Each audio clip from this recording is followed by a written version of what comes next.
Welcome back to BusinessAir TV. We're here at NBAA in Orlando, Florida. I'm here with Craig Picken, who is the managing partner of Northstar Executive Search. Craig, thanks for coming on. Thank you for having me. So Craig, I want to talk about how you got into this search function. How did you start this company? How did you get into executive recruiting? Tell us a little bit about your background. So my background was a naval flight officer. Okay. So I was a backseater in the Navy for 8 years.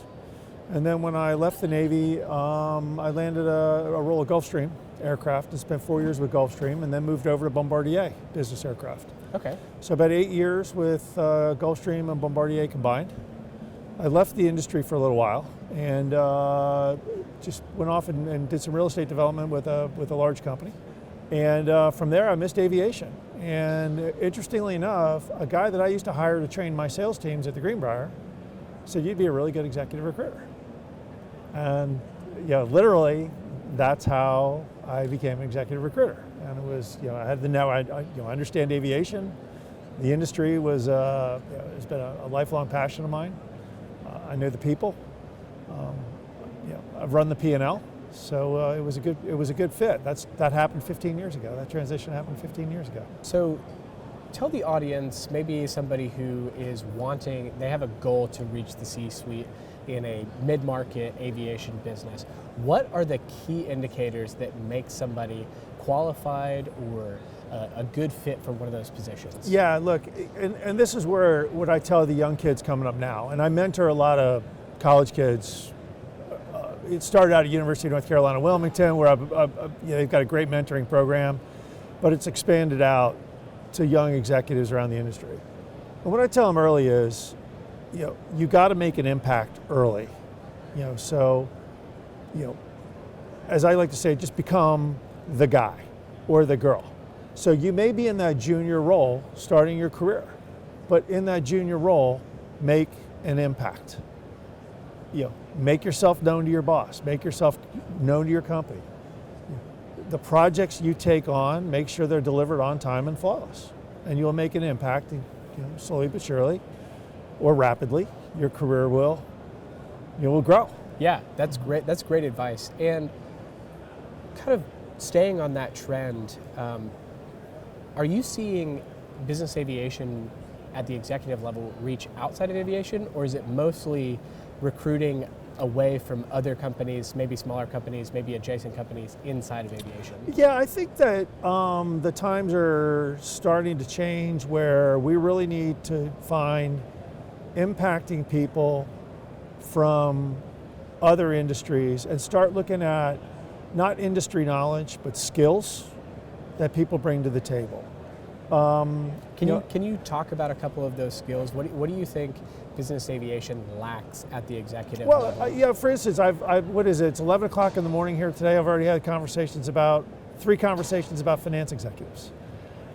Strong financial skills, people who understand how to read a balance sheet, people who understand how to read, or how to manage a P&L. Your charter management companies, sometimes they start to look at industry experience and how to run, airplanes and manage airplanes and things like that. But I'm all about, hey, we can teach people the industry.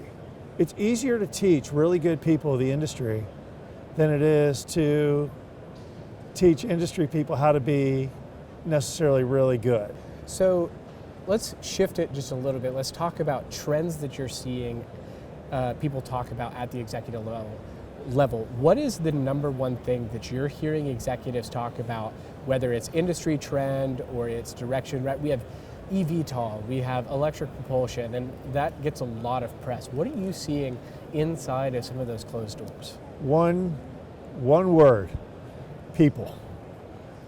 Everybody's like people. And here's the reality of the situation. The employment shortage is structural. What people are seeing today, there is a deficit of people. When you think about a 3.5% unemployment rate, we are at max employment. And that is structural. The shortages are not going away. And so you think about A&P mechanics, the things the industry needs. A&P mechanics, everybody is struggling for A&P mechanics. You think about pilots. Everybody's struggling for pilots. You think about people who understand how to run businesses. Anyway, all right, where and how are we going to get the people? Everything else is a sidebar to that conversation. So how does aviation solve that problem? Look, I think it starts with the OEMs. It's got to start with the OEMs because they have the biggest vested interest. If they want to sell airplanes, you have to have support. They have to have support. Right. They have to have pilots, they have to have, mechanics. If they want their aircraft to stay in the air, there is people that have to keep them in the air. And if they want to sell new aircraft, those planes need to move more hours and reach the end of their life cycle so that they can churn out the fleet. And people, like Gulfstream has got, they've got, I think it was Savannah Tech, they've got a program down in Georgia. They got on top of it early.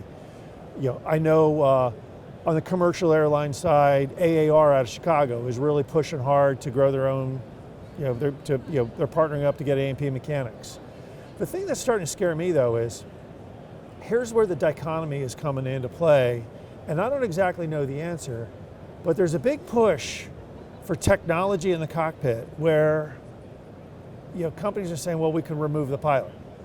Well, when you start to think about we can remove the pilot, why would any kid in his right mind go invest in a career, $150,000 in a career to become a pilot? Right. So we need to change that dynamic to say, wait a minute, we need pilots.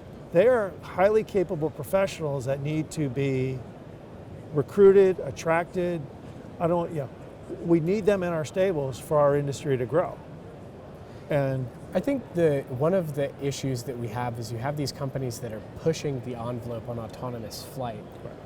And while that would be important at scale for urban air mobility and advanced air mobility at the scale that they say that it's going to happen, because we don't have pilots, I don't know if that necessarily translates into reality across the next 10, 15, 20 years, but that doesn't mean that there's not a narrative problem inside of aviation. So I totally agree with you. Yeah, it's the narrative there has to change. And look, business aviation is a great career. You talk about the equipment is amazing, the service and support is amazing, the FBOs are amazing, the industry is incredible. And when you go to trade shows, you get to walk around and look at big airplanes. You get to walk around. It really doesn't get much better than that. That's exactly it. I mean, we've got an amazing industry, but now we need to protect it. And we need to be into the universities, talking about new levels of technology development in aircraft. We need to be in the trade schools and showing people, hey, look, an A&P working on a 21st century jet engine is a highly valued skill. And we need to be pounding that message out there and make the industry as exciting to these, the next generation as it really is. And you think about, from an industry standpoint, a lot of people are saying, I want to be a software engineer, and they say Apple or they say Google or great companies. But you take a Honeywell or Rockwell Collins or Garmin or some of the smaller companies that are doing, enhanced vision, HUDs, amazing cockpits, which today, nobody could dream of 20 years ago. The advancement of technology inside of aviation, I think, doesn't get nearly enough press. Yes, the eVTOL is cool and it's very, very interesting. There's so many other things that happen in existing flying certified aircraft. It just doesn't get as much love.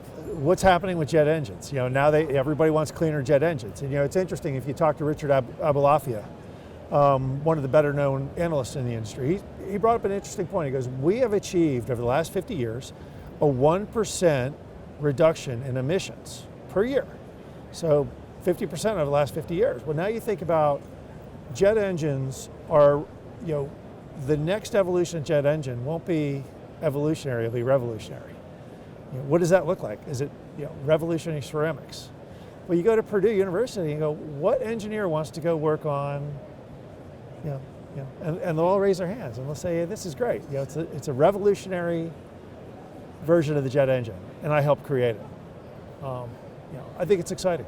aviation is alive and well, and we need to tell that story for the world to hear. And that story needs to be told every Yeah. day very loudly. Absolutely. Well, Craig, it's been so great being able to have you here on BusinessAir TV. Thanks for stopping by the booth here at NBAA. Thanks for having me.